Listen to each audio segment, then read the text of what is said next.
দরকার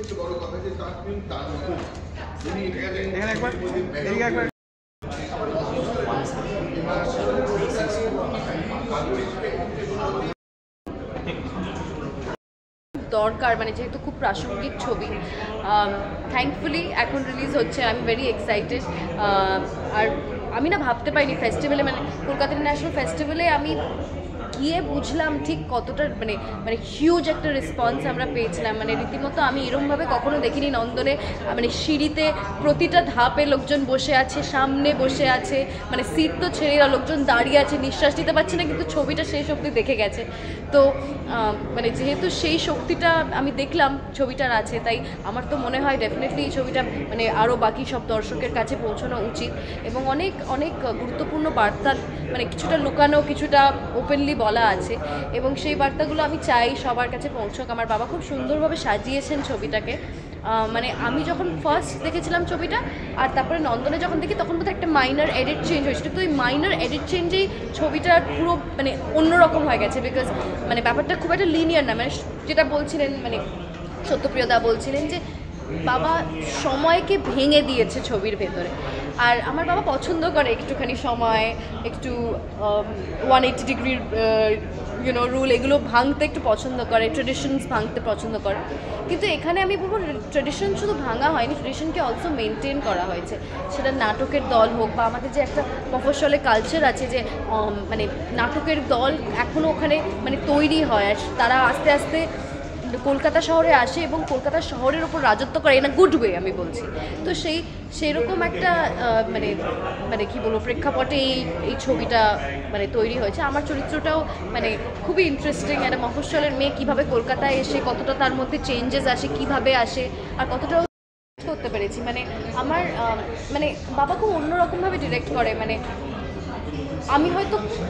আর ঋতু মজা করছিলাম প্রথমবার যখন ছবিটা দেখবো যে এবার বুঝতে পারবো গল্পটা কী ছিল কারণ আমাদের পুরো স্ক্রিপ্টে কখনোই দেওয়া হয়নি আমাদের ভেঙে ভেঙে দেওয়া হয়েছিল জাস্ট যতটুকু দরকার যেহেতু সিনেমাটাও খুব মানে কি বলবো মানে পয়েন্ট এ থেকে পয়েন্ট বি ওরমভাবে লেখা নয় তাই আমরা পারফরমেন্সটা ওইভাবে করেছি আজকের দিনে আমাদের এই অংশটা করতে হবে কীভাবে করতে হবে আমার বাবা আমাদেরকে বলে দিত খুব ডিটেলে খুব সূক্ষ্মভাবে বুঝিয়ে দিত এবং তুমি যদি অ্যাজ অ্যান অ্যাক্টর ডিরেক্টরকে ট্রাস্ট করতে পারো it is the ultimate test in Ashok Viswanathan film to trust the director আমার জন্য সেটা খুবই সহজ ছিল to trust him as my director তো আমার একদমই অসুবিধা হয়নি আমাকে যতটুকু করতে বলা হয়েছে যেভাবে করতে বলা হয়েছে আমি আমার মতো করেছি এমন নয় যে আমার পারফরমেন্সে না এটা এইভাবে করো মানে এইভাবেই করো সেরকম নয় কিন্তু একটা আন্দাজ দিয়ে দিয়েছিলেন আর সেইভাবে আমি পারফর্ম করেছি আর খুব সুন্দর লাইট দিয়ে খেলা হয়েছে মানে আমরা যে থিয়েটার লাইটগুলো যখন দেখি উইদিন আ ফিল্ম ওটা আরও সুন্দর লাগে বিকজ ওটা আরও বেশি মানে আমরা ডিফারেন্সটা বুঝতে পারছি মানে কীভাবে মানে একটা আমরা ব্যাক স্টেজ একটা সিন আছে যেখানে আমি ব্যাক স্টেজে দাঁড়িয়ে আছি স্টেজ থেকে আমার মানে লাল লাইট নীল লাইট এরকমভাবে আসছে মানে you feel drenched in the light and then you feel a light আমার মনে হয় ওটা খুব সুন্দর একটা মানে আর্ট অফকোর্স খুনসুটি প্রেম ঝামেলা হায়ারার্কি এগুলো তো থাকবে আর এগুলো প্রচণ্ড হিউম্যান আমাদের নেচারে থাকে তো যতটা আমরা গল্পটা সামনে যেভাবে তৈরি করছি তার পেছনে আরও কত গল্প আছে এবং ফেস্টিভ্যালেও খুব ভালো সাড়া পড়েছিল এবং আজকে পোস্টার লঞ্চ এত ভালোভাবে এত মানে রবীন্দ্রনাথের দিনে কী বলবেন হেমন্তের অপরাহ্ন ছবিটা নিয়ে অনেক দিন ধরেই আমিও অপেক্ষায় যে মানুষ একটু দেখেন তার একটা বড় কারণ হচ্ছে অশোক বিশ্বনাথনের ছবিতে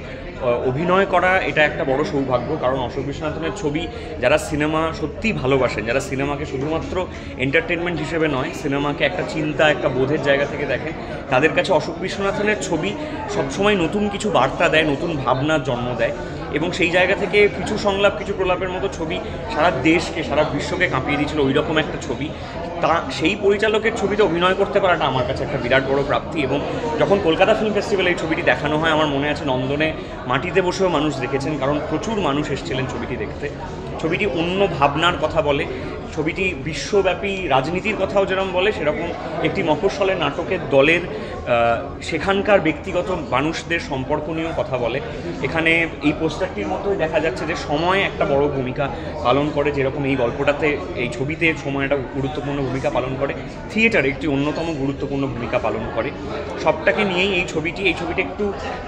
ভালো করে দেখার মতো ছবি শেখার মতো ছবি এবং সেই রকম একটা কাজের অংশ হতে পেরে আমার খুবই ভালো লাগছে এবং অশোক বিশ্বনাথের সাথে কাজ করা এবং তার কাজ ডেফিনেটলি তুমি দেখেছো এবং সে 1 বছর পর আবার কাজ করছে, সেইটা কেমন?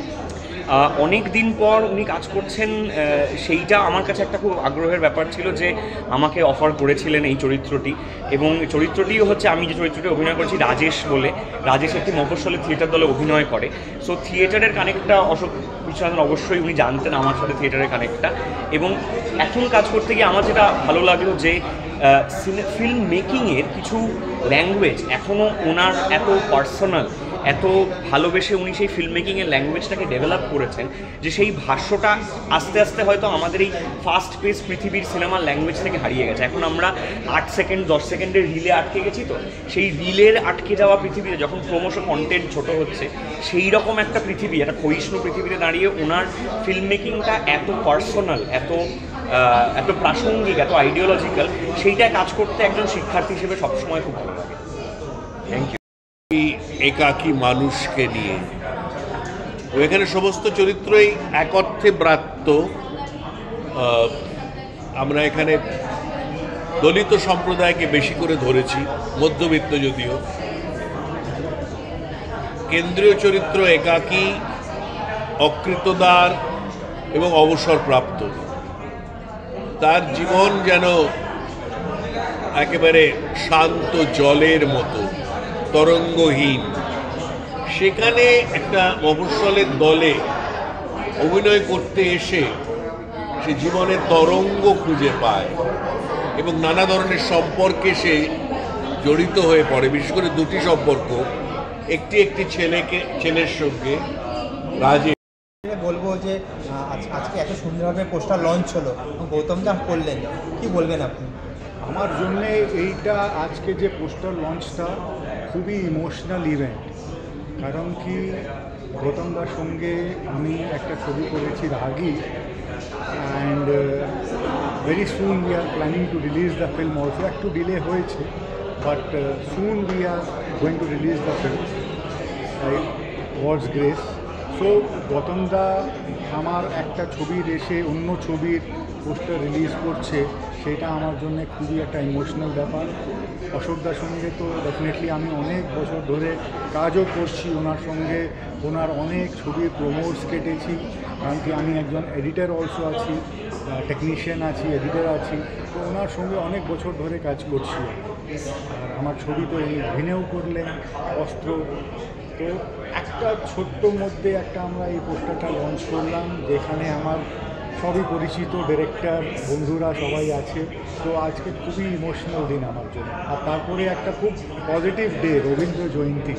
সো একটা beginning of the promotion is happening on a very positive note, very positive.